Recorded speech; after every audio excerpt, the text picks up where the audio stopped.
টেস্টের মূলত অঙ্কগুলো যেটা তিনটা ধারায় আমাদের যে সমস্ত আগে বলেছি সমাজকর্ম, সমাজবিজ্ঞান, রাষ্ট্রবিজ্ঞান আর বিশেষ করে গার্হস্থ্য অর্থনীতি অনার্স চতুর্থ বর্ষ এবং অর্থনীতি অনার্স তৃতীয় বর্ষের এই টেস্টের উপরে যে অঙ্কগুলো হয়ে থাকে বিশেষ করে সেইটা তিনটা ধারায় হয়ে থাকে। একটা হলো দুটি তথ্য বিশ্বের ভেদাঙ্কের সমতা যাচাই, 2 নম্বর হচ্ছে অ্যানোভা ওয়ান ওয়ে অ্যানালাইসিস, আর একটা হচ্ছে 2 ওয়ে অ্যানালাইসিস।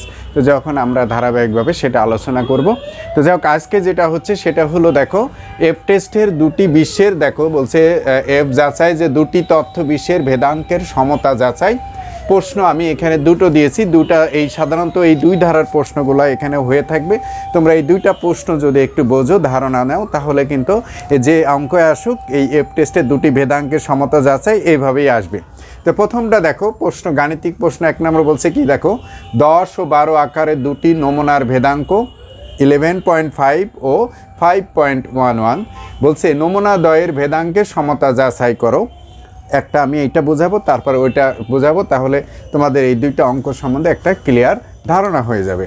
তো যাই হোক, সমাধানে প্রথম দেখো প্রথম নমুনার আকার দেওয়া আছে কত 10 এবং এর ভেদাঙ্ক S1 স্কোয়ার কত দেওয়া আছে 11.5।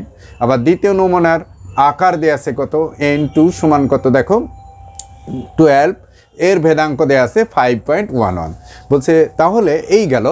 তো এইখানে একটা জিনিস মাথায় রাখতে হবে, তোমরা যখন অঙ্ক করবা এই দুটি ভেদাঙ্কের সমতা যাচাই ক্ষেত্রে দেখবে যে দুটি ভেদাঙ্ক দেয়া থাকবে তার মধ্যে কোনটা বড়। প্রথমটা যদি বড় হয় তাহলে একটা ফরম্যাট হবে, আর দ্বিতীয়টা বড় হলে পরে আরেকটা ফরম্যাট হবে। তো এখানে দেখো নাস্তি কল্পনা বা নাল হাইপোথিসিসে আমরা কি করেছি দেখো, যে ধরি নাস্তি কল্পনা H0 বা H0 বা নাল হাইপোথিসিস সিগমা 1 স্কোয়ার সমান সিগমা 2 স্কোয়ার, অর্থাৎ দুটি ভেদাঙ্কের মধ্যে সমতা আছে।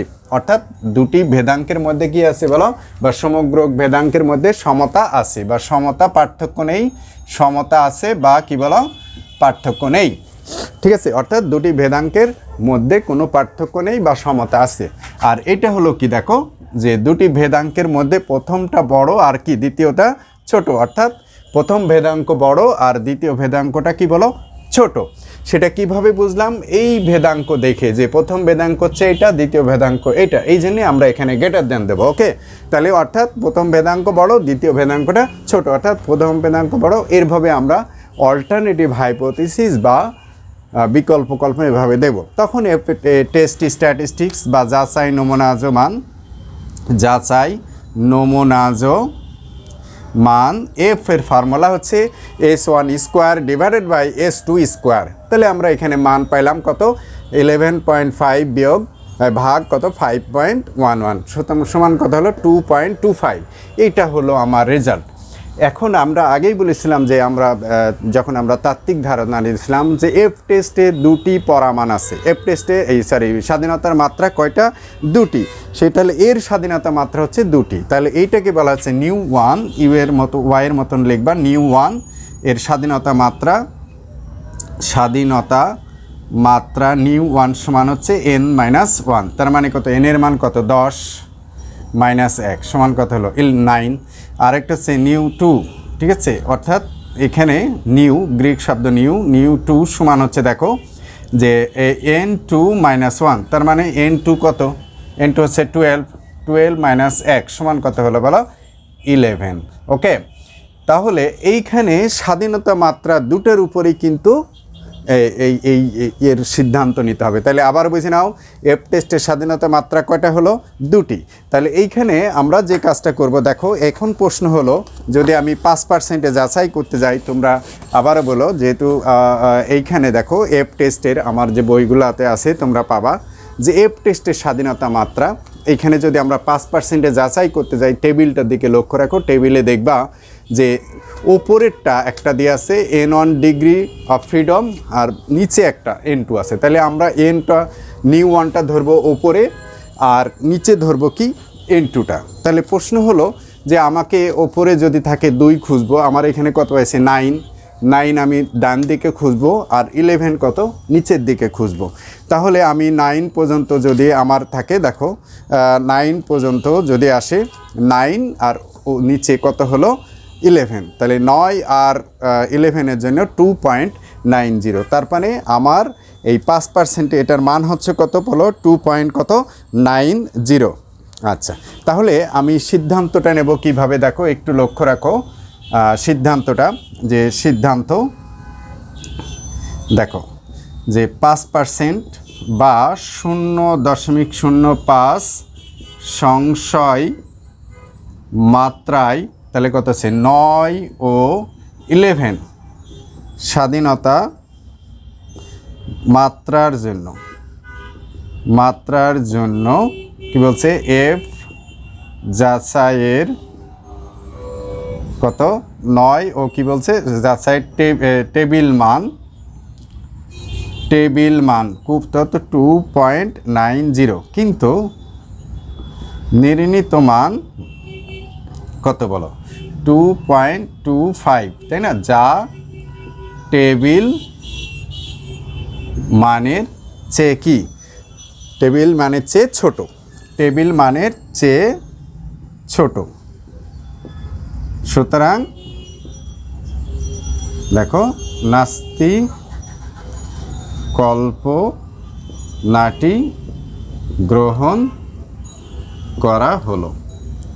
তো যদি আমরা নাস্তি কল্পনা গ্রহণ করি, নাস্তি কল্পনা যদি গ্রহণ করা হয়েছে, দেখো একটু বুঝে নাও, নাস্তি কল্পনা যেহেতু গ্রহণ করা হয়েছে, আবার বুঝে নাও নাস্তি কল্পনা আমরা গ্রহণ করলাম, তার মানে নাস্তি কল্পনা গ্রহণ মানে আমরা বললাম কি, যে এই ভেদাঙ্ক দুটির মধ্যে কি আছে বলো, সমতা আছে বা পার্থক্য নেই। তাহলে এইটা যদি আমরা আবারও বলছি যে এই পরবর্তীটা আমরা যদি দেখি, যে আবার বুঝে নাও যে দুটি ভেদাঙ্কের মধ্যে সমতা আছে, অর্থাৎ আমরা কি বলবো, দুটি ভেদাঙ্কের মধ্যে কি আছে, সমতা আছে। তাহলে এইটা একটা ফরম্যাট গেল, পরবর্তী ফরম্যাটটা একটু বোঝো।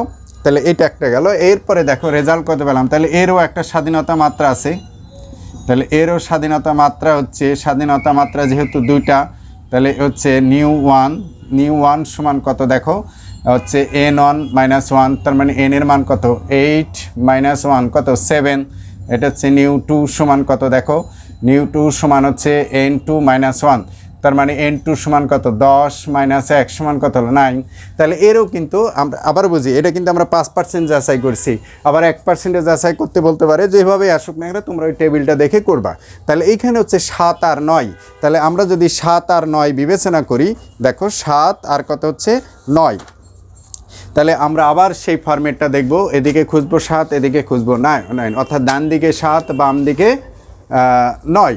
তাহলে 7 আর 9 যদি আমরা চিন্তা করি, 7 আর 9 বরাবর আমরা পাচ্ছি কত 3.29, আবার বুঝে নাও 7 আর 9 বরাবর কত পাচ্ছি আমরা 3.29। তাহলে এখানে আমার রেজাল্টটা কি দাঁড়াচ্ছে, দেখো সিদ্ধান্ত আমরা কি নেব, দেখো যে সিদ্ধান্ত যে 5% বা 0.05 সংশয় মাত্রায়, তাহলে কত হচ্ছে বলো, দেখো 7 ও 9 স্বাধীনতা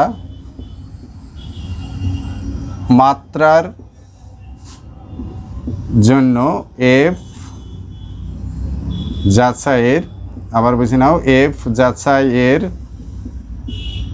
টেবিল মান কত হচ্ছে, আমরা বলেছিলাম যে টেবিল মানটা আমরা কত পাইলাম, টেবিল মান একটু মনোযোগ দাও, টেবিল মান হলো 3.29, কিন্তু নির্ণীত মান কত, দেখো 1.30, যা টেবিল মানের চেয়ে কি ছোট।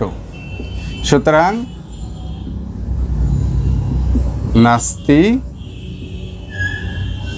কল্পনাটি গ্রহণ করা হলো, অর্থাৎ কি বলছে যে এই দুইটা ভেদাঙ্কের মধ্যে কি আছে বলো, ভেদাঙ্কের মধ্যে সমতা আছে, অর্থাৎ ভেদাঙ্ক দ্বয়ের মধ্যে বা সমগ্র ভেদাঙ্ক দ্বয়ের